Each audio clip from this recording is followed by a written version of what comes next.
तो जब आप प्लैनेटरी कर्मा को रिजॉल्व करने में सहयोग देते हो, that time you are a light worker. आप लाइट वर्क कर रहे होते हो, आप लोगों को जागृत कर रहे होते हो, आप किसी पर्टिकुलर स्पेशल कर्मा को रिजॉल्व करने में कम्युनिटी की हेल्प कर रहे होते हो, धरती की हेल्प कर रहे होते हो। वैसे तो प्लैनेटरी कर्मा बहुत सारे, जैसे मैंने आपके लिए भी बताया था कि भाई आपके यूँ तो लाखों जन्मों के पता नहीं कितने कितने बैगेज है, लेकिन इस लाइफ टाइम में कोई 5-7 कर्म है जिनको आपको रिजॉल्व करना है, जो लाइफ लेसन कहलाते हैं। इसी तरह से प्लैनेट का भी एक पर्टिकुलर समय होता है जिसमें वो उस मतलब उसको रिजॉल्व करती है। तो कुछ इश्यूज़ को वो लेती है। कुछ जो मैंने स्टडी करी है और कुछ मेरी डाउनलोडेड नॉलेज से मुझे ऐसा समझ में आया है कि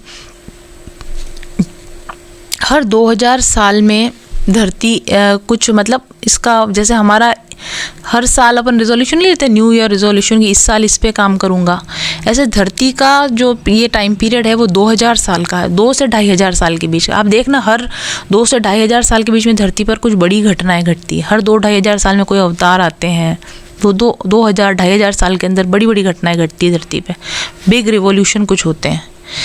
तो धरती का जो साइकिल होता है वो लगभग रफली 2 से 2000 साल के बीच में वो अपने नए रिजोल्यूशन लेती है कि बस अब इस चीज़ को मैं रिजॉल्व करूँगी, अब इस चीज़ को मैं रिजॉल्व करूँगी। इस तरीके से हम प्लैनेटरी कर्मा रिजॉल्व करना हमारी ड्यूटी है। हमने कॉन्ट्रैक्ट साइन किया, हमें करना होता है, बट हम अपनी ही चीज़ों में इतना उलझ जाते हैं कि अपने ही कर्मा रिजॉल्व नहीं कर पाते, तो फिर प्लैनेटरी कर्मा की बात ही नहीं आती है।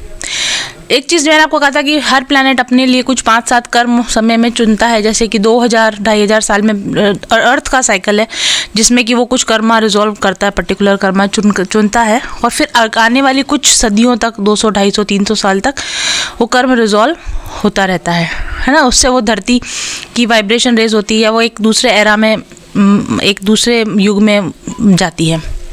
फिर और ऐसा भी है जैसे बड़े कर्म 12,000 साल के ऊपर, 24,000 साल पर, डिपेंड्स, वो अलग अलग प्लैनेट्स पे अलग अलग प्लैनेटरी साइकिल्स होती हैं अकॉर्डिंगली।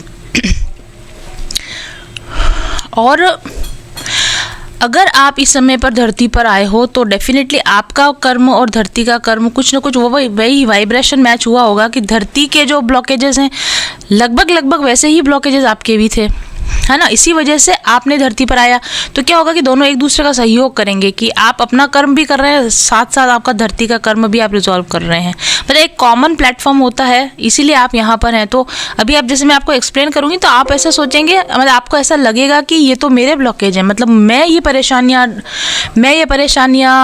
झेल रहा हूँ ये मेरे कर्म की वजह पर। हमेशा ऐसा नहीं होता। हो सकता है कि आप जो परेशानियाँ झेल रहे हैं वो आपका पर्सनल कर्मा तो हो ही, क्योंकि आपका और धरती का, प्लैनेट का कर्मा मैच हो रहा था, इसीलिए आप इसी धरती पर इस समय पर हो, क्योंकि आपका कर्म और उसका कर्म इस समय जो रिजॉल्व करे वो मैच हो रहा था। तो आपका अपना कर्म तो है ही, बट मोस्ट पॉसिबली ये ज़्यादा फील हो रहा है या ज़्यादा ऐसा हो रहा है वो क्योंकि वो प्लैनेट का कर्मा है जिसको आपको रिजॉल्व करना है। सेकेंडली, एक और भी चीज़ आपने बहुत नोटिस करी होगी, टैरो कार्ड रीडिंग्स में प्रोमिनेंटली ऐसा होता है, जैसे मैं भी करती हूँ ना, तो और लोग सवाल भी करते हैं इसका कि जनरल रीडिंग कर रहे हो और इतने सारे लोगों को रेजोनेट हो रही है, सबको एक ही प्रॉब्लम हो रही है क्या, सबके साथ ऐसे ही घटना घट रही है क्या, है ना। ऐसा होता है ना, आपने भी देखा होगा कि कोई भी टैरो रीडर की रीडिंग उठाकर देखोगे तो ऐसा लगेगा हाँ ऐसा तो हो रहा है मेरे साथ, कारण कि कलेक्टिव कर्मा एक जैसा ही चल रहा है। आपको ऐसा लगता है कि आप जिस चीज़ से गुजर रहे हो लाखों लोग सेम चीज़ से गुजर रहे होते हैं, क्योंकि वो प्लैनेट का कर्मा है। आपका कर्मा तो है ही, प्लैनेट का कर्मा भी है, दोनों कर्मा मिलके एक कॉमन चीज़ पर आप लोग वर्क कर रहे हो। हम और अपना प्लैनेट एक कॉमन कर्म को रिजॉल्व करने पर काम कर रहा है, उसमें हमारा पर्सनल कर्म भी रिजॉल्व हो रहा है, प्लैनेट का कर्म भी रिजॉल्व हो रहा है। और इसीलिए कलेक्टिव एनर्जी में आप कोई भी चीज़ जब टैप इन करोगे ना, कलेक्टिव में जाकर रीड करने की कोशिश करोगे तो बहुत सारी ऐसी चीज़ें निकल आएगी कि आपको ऐसा लगेगा कि हाँ बहुत सारे लोगों से रेजोनेट करा। जैसे राशियों वाइज नहीं होता, कैप्रिकॉन राशि में मोस्टली, जैसे पूरी राशि में, अब राशि में लाखों लोग होते हैं लेकिन बहुत सारे लोगों को वो रेजोनेट कर ही रही होती, वो इसीलिए कर रही होती क्योंकि वो कलेक्टिव कर्मा है जो आप फेस कर रहे हो, जो आप फील कर रहे होते हो।